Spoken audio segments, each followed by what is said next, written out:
Hello folks and welcome to another Legend Scale Transformer review. Well, this one technically isn't Legend Scale, but you might as well be.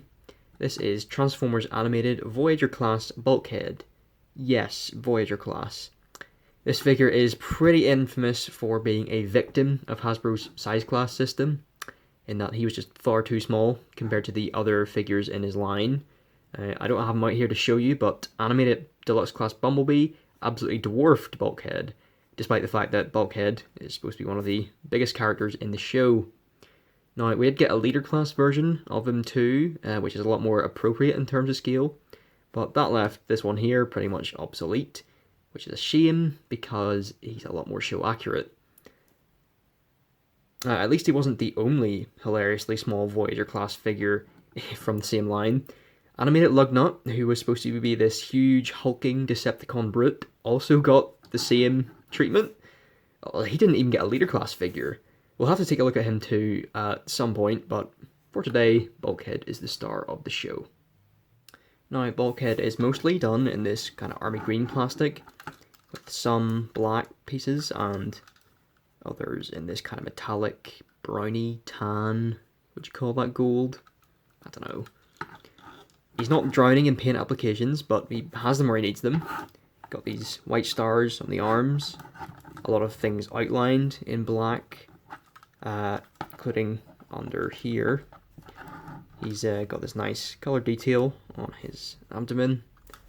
His hubcaps are done in nice silvery gold paint. A little bit of red for his siren, and then silver faction symbol, and a nice painted face. I think they could have used a brighter blue for the eyes. Those are quite hard to see, but just a minor nitpick. Overall, very simplistic paint scheme, although that is in keeping with Transformers Animated. And speaking of the show, he's very accurate to how he appeared on screen in terms of his design. Now, I am very fond of using the word bulky to describe a figure's proportions. I don't think it's ever been more appropriate than it is now. Yeah, he is very exaggerated. I mean, like, those massive arms, this very rotund torso, and of course the hilariously short legs, very stubby. He's like a very exaggerated caricature. Maybe like a sumo wrestler or something, but he's very, very stylized. He's got this quite non-iconic head sculpt with that very defined jaw there, and of course, whatever you would call these, bunny ears, door wings, I don't know.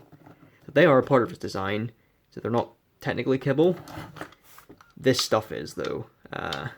You can remove it if you want. These became very loose on my copy over the years, to the point where they wouldn't even stay up on their own. But I did tighten those recently. They stay up pretty well. So maybe don't take them off too often if you want to avoid that. In terms of articulation, he has a ball joint at the base of the neck, which will pop out of place if you turn it around too far. The door wings are on a couple of hinges. Sadly, you can't rotate them down to form a chair like he did in that one scene. Shoulder rotation, and a nice ratcheted hinge. Bit of bicep rotation, and not quite 90 degrees of bend there at the elbow. Each of his 3 fingers on each hand have their own hinge. No waist rotation to speak of, but I mean, I'd usually be mad at that, but I feel like it's in character for this bulkhead. Surprisingly good range on the hips, not so much forward, but plenty out to the side and to the back. Rotation above the knee, and then a nice ratcheted knee bend. He doesn't come with any accessories, but he does have a couple of built-in features. His right arm can do this. It's spring-loaded and activated by this little trigger, so I guess you can make him uppercut some Decepticons if you want. The real fun is in the left arm. If I open up his fingers and give this lever on the bottom a sharp tug, it launches his wrecking ball. It would be nicer if it was actually a ball and maybe had like a pin on it, but I'm nitpicking again. This is a really awesome feature. Now, to put it back in, I'll give you a tip I got from my canoeing instructor. Don't wind it up neatly or anything, just kind of feed it in any old shape. That will stop the line getting tangled and let it come out more freely when you try to launch it again.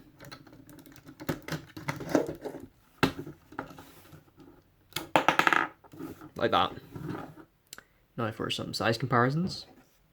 Here is Transformers Prime Cyberverse Bulkhead, which Mauricio reviewed fairly recently. And as you can see, there's quite a considerable difference between these guys in terms of height. I really like this Prime Bulkhead design. This is the Battle Tactics version, which is why he's blue instead of green. I really like his design, but for me, he's just not quite as big as I would like Bulkhead to be. You know, if I bring in Runabout briefly here, so you can see, in my book, Bulkhead should not be shorter than a standard Carbot. Maybe you don't agree, but that is just my opinion. I think for once, this guy's size is actually on his side. There he is with Kingdom Black Arachnia, a modern deluxe class, and you see what I mean? A deluxe class, a modern deluxe class, like the. I think in general, deluxe classes have actually gotten a little bit smaller over the years, and she's still standing taller than he is. I think all of Bulkhead's mass, all that value went into his girth. But yeah, animated Black Arachnia was even taller than she was. I think, let me bring in Transform Element Black Arachnia here. I think that's much more appropriate character scaling. There he is with Iron Factory Slipstream, who is another character who really made their debut in Transformers Animated. There he is with Iron Factory Megatron and Nemesis Prime, just because I didn't have my regular colored Optimus handy. But yeah, that's kind of, he stands maybe like a head or two taller than those kind of guys. I think that's a decent scale. I don't know how accurate it is because Megatron was a lot bigger than Optimus was in Animated, but in general, I think it works all right. Now, if any of these size comparisons is going to convince you that this is a good size for Legend Scale Bulkhead, it's going to be this one. Here he is with Iron Factory Helix. Now, do you see where I'm coming from with this? Two big characters, a lot of parallels between these guys in terms of their proportions and such. And yeah, Helix's head stands a little bit taller, but overall they're a very similar size to each other. And I think that works perfectly, at least for what my idea of Bulkhead is. If you prefer the Prime Bulkhead as opposed to Animated, maybe you don't want him this big, but I think that's just golden for me. And there he is with our Constance, Runabout, and the Lego Stormtrooper. Now, to get him transformed into his alt mode, first thing you want to do is press the base of these bunny ears into the back and then tap them together. Next, we want to lift his arms up and align them like this. Then open up his back.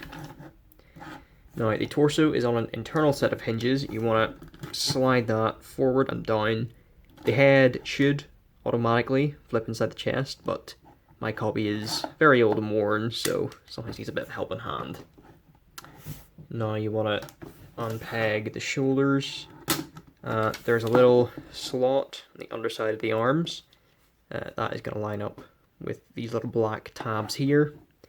And those will hold them in place, because they are spring-loaded, so they'll spring back forwards if you don't tab them in.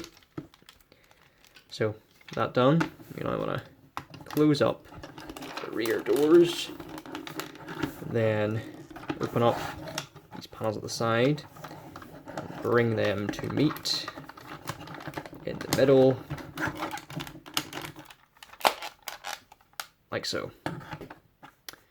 The last thing is to just rotate the wheels and then pull the legs up inside, and the mudguards will tab into the body. And there you have it. And that is Bulkhead's alt mode. He is some kind of futuristic SWAT vehicle, maybe like an armored transport or something, and it is really quite neat. No robot mode extras to speak of. Like even on the bottom here, you can really only see his robot bottom. There's a bit of a strange gap there at the top. It's a bit of a compromise to make his arms less blocky in robot mode. Otherwise, a really solid brick of a vehicle. Rolls well enough. I really like it. For some more size comparisons, there he is with Cyberverse Bulkhead again. There he is with Nemesis Prime. There he is with Black Arachnia and Slipstream. There he is with Helix. Well, Helix is a little bit flatter in this mode, but still of a similar size. And then there he is with Run Amok and the Lego Stormtrooper. And now you can see, compared to a standard sort of carbot, absolutely massive, as he should be, in my opinion. So that's Transformers Animated Voyager class Bulkhead. I think this guy is the perfect size for a Legends collection. He's maybe a bit too big, as I said, if you prefer the scale from Transformers Prime. But to me, Bulkhead has always been a big bot, and I think this is a great way to repurpose a criminally underrated figure. Well, that's all I've got to say about him. Thanks for watching. Do be sure to check out the other videos on the channel, especially Mauricio's review of the other Cyberverse Bulkhead, if you haven't already seen that. And goodbye.